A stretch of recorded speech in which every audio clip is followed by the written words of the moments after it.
Речиси 1.400.000 евра ќе треба да се платат од општинскиот буџет за новата административна зграда за која месецов почнаа градежните работи. Зградата се прави за потребите на администрацијата во општина Тетово, откако имаше тендер за избор на изведувач на градежните работи. Не успеа првичната најава на градоначалникот дека ќе се прави објект без да се трошат пари, односно да компензира со земјиште.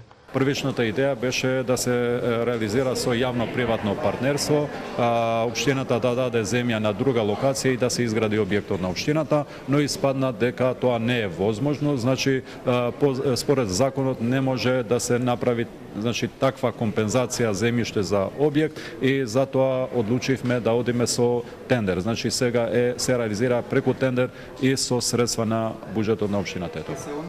Општината ќе добие нов објект, но останува предизвикот со зголемување на долговите и плаќањата од општинскиот буџет.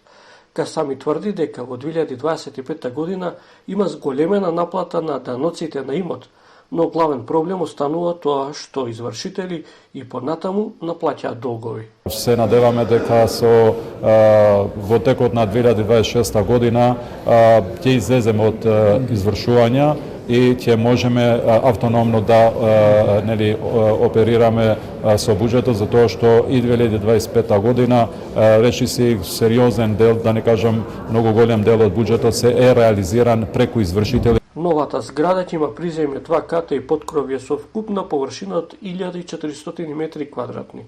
Општина Тетово има администрација од речиси 400 вработени луѓе и неколку стотици хонорарци.